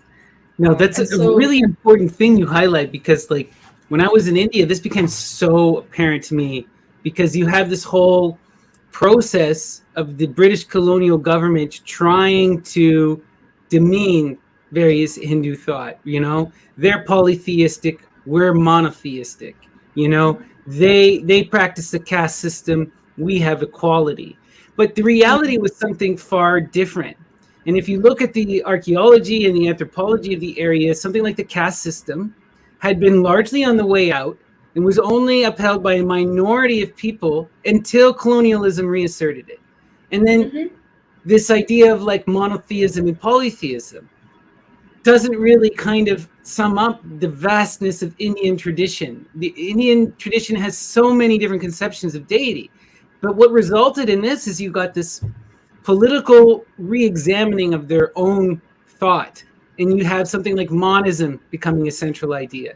So now in modern Hindu conception, monism is the central mode as a reaction to this British discourse that said, well, we're monotheistic and you're polytheistic. So then the Hindu comes back and says, well, you're just monotheistic, we're monist, we're even now one better than you. And you have like all of these power games exist, and we got to remember that these traditions are in a constant state of evolution, and like nothing is protected from this. So the colonial project has changed and transitioned and played such a radical role in this. And we need to understand that, like, when we go to these places, they're living active traditions that are reacting to current history. It's so easy for Westerners to have this very very fairy tale like image of another culture that's protected and not in the state of evolution, and that's not true. Right, it's never static. There is a conversation, there is a dialogue that's happening, and sometimes sometimes it can help to just refuse that dialogue, because if you want to learn about Hinduism, I don't think you go to the Modi government. Right. They're not going to be the arbiter, the authentic source of Hindu traditions. But if you let them, this is the key though, if you let Modi, he will be the arbitrator for Indian tradition, all of India if you want. This is why you can't just listen to authority either. Right, yeah. Yeah, absolutely. I mean, I think critical thinking, it's really important, and I think it enriches the spiritual experience. And I encourage, conversations about cultural appropriation and such can turn, can make people very defensive, can make people feel like, either they have to, they need to reclaim what was taken from them, or that they need to, that something's being taken away from them that brings some nourishment to their lives, even if it's not from their own culture. And in both these, it's just being critical as you engage. Does it, you learn things through that critical engagement. You can reevaluate your practices, but that openness for critical engagement, especially when we don't have we talked about earlier, how the media sets out extremes of positions and then pits them against one another, and you have this kind of theatrical play going on. Like, we don't have those restraints, when you and I are communicating with one another on YouTube, or or people are communicating with one another. I guess we're not on YouTube or on StreamYard, but when we're doing that, we don't have to replicate the structures and the practices that the ruling classes are providing us. Right.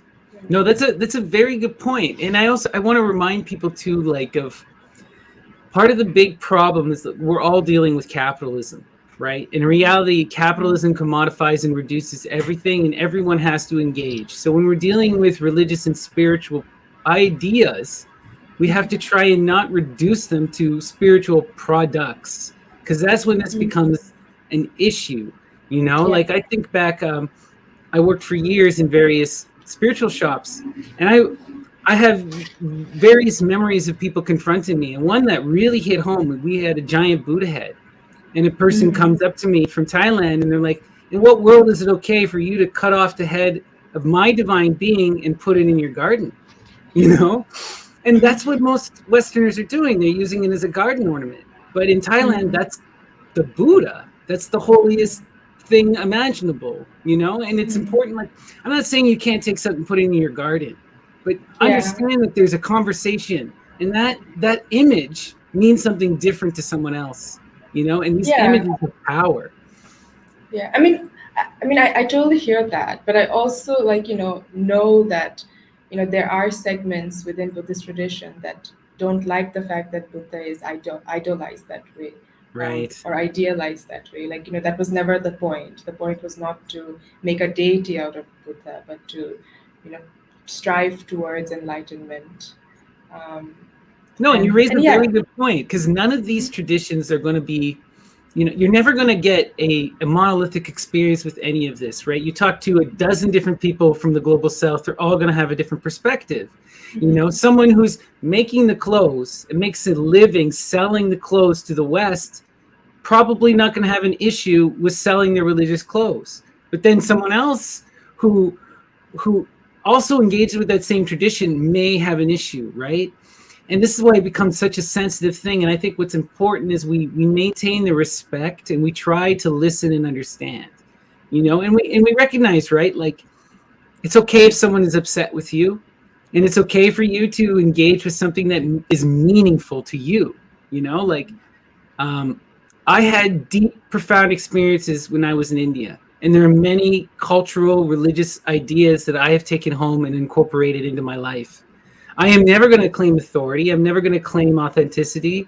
But at the same time, no one being mad at me is going to stop me from engaging in the things that matter to me, right? Yeah, and authenticity, that's like another 2-hour conversation. But we shouldn't use these ideas to be jerks to one another. Right. Yeah, and it hurts me sometimes that social justice points, though extremely valid and correct on paper, these are things that should be said, and these are things that count, are used by people in order to make others feel bad, and just bully them. No, this is something I've recognized a lot in the LGBTQ movement, and I understand it's a result of trauma, and you see this even within a women's circle, any group that's abused, and we just need to remind ourselves that, is attacking other people going to help improve the situation? Is being angry about a situation going to solve anything? Maybe we need to do some personal healing in regards to this trauma, and this is something that I think the left has avoided, because so much of the right wing has usurped like psychology and mythology and spirituality, and they use it as this tool of hierarchical discourse to bludgeon you. But spirituality and these psychological traditions have something to offer. They can provide you with these self-reflexive tools to evolve and to grow your perspective, right? Yeah. Oops. You're kind of frozen for me. And you're back. I'm back? Okay. Yeah. Yeah. But yeah. I like your cap, by the way. You are on native land. Yeah, so this is because of the always, like, anyone asks about the hat, it's about the murdered and missing Indigenous people in Canada, specifically the children who were found, over 500,000 unmarked graves, as well as 500,000 missing women who have never been investigated in this country. And it's important, to acknowledge the past and the history, right? I am sitting on native land. These people are still here. It's still, they never went anywhere. And we need to acknowledge this and try to bring about restorative justice. Like, that is something very important to me. Yeah, and it's like, it's a community that I know so little about, and I only started to, of course there are different Indigenous communities in the Americas, broadly speaking, but I don't hear much about, these interests aren't always represented in more popular racial justice slogans, racial justice campaigns, and no, they aren't, and it's really unfortunate. I mean, in Canada, it's like the only acceptable form of racism, and I mean, I say that with a caveat. I wouldn't say it's fully acceptable, but if Yeah. you're if I, as a white person, am in a room full of white people, and people just start chatting, maybe it'll turn to someone making a derogatory, stereotypical comment about natives. That I wouldn't be surprised. Whereas that would not come up about any other community, you know? And no other community in our country is as isolated, as neglected, and as like kept out of the public eye, you know? Like I Right. think, you know, like my brother's married to an Inuit woman, okay? And she's constantly just thought of as Asian, and people don't even recognize her as being from her own country, you know? And like even if she were to go, like if she had an issue, and this is a lot of people don't recognize, like Native women especially, if she were to go to the police, they're not going to listen most of the time. You know, women who go to the hospital, they wind up with their tubes tied. These kind of things happen, this kind of extreme racial violence. And most people, it's like there's such a dearth, there's just nothing. You know, it's only in the modern social media landscape and because of indigenous movements really making a name for themselves, like with the Keystone Pipeline, that people are even acknowledging this. Or like we have to find 500,000 graves. Yeah. Yeah. Yeah. And I mean, like, you know, just to relate that back to what we were talking about in terms of, you know, like entrance into different cultures and cultural appropriation. I mean, these are important topics, but like it puzzles me that it takes up, like, you know, these conversations come up so much within the culture, and, you know, especially within the, you know, Western dominated culture. But you know, there are, I'm not trying to downplay these concerns, but there are so many issues that need much more representation and highlighting, that, you know, that we need to like dwell on and reflect about, and, you know, and on all those other other kind of like just other. It's you're right, because it's very easy for us to focus on the easy things, on individual rights and freedoms, on things like equality, right? But we do not want to address the serious issues, right? Like in North America, you have thousands of nations locked within other nations that have no they're completely marginalized and isolated and have no way to self-actualize. And very few people outside of those communities are talking about it in any way, you know? Yeah, right. And you know, I hope what something that I would like to see is, for minoritized communities, you know, those, like, you know, those beyond the middle class, of North America, and also just of any country really. I would like to see spiritual engagement from the Congress, from the perspective of like the working class and the materially minoritized. Like, you know, what does spiritual exchange mean within these communities, and what purpose does it serve? As No, you're right. And it just makes me think of this idea, right, of like working class solidarity, like that we've been talking about in general, where the more we have these cultural exchanges, the more we engage and we share in our experience, the more we can come together to fight for our shared justice, you know? And like, this is something I want people to recognize. If we receive something like justice for the minorities, it's going to mean justice for everyone. Like, do not fall for these misconceptions by the powers that be that say that like giving another group justice is going to mean injustice for someone else. That's not how it plays out. Yeah, and it could mean injustice on capitalistic terms, but, you know, there's more to the world, right? or there should be. Right. But yeah, so thank you so much for this conversation, Kate. It's been so wonderful being able to talk to you, and thank you for bringing your perspective. And everyone, please, again, go over to the Global Southerner. She has a wonderful YouTube channel. Make sure you subscribe, like her video. She does a real big deep dive into her perspective on feminism and identity markers. And I thought it was a really thought-provoking conversation. But I hope we could talk again, Kate, in the future, and we can get more deep into spirituality. But this was a lot of fun.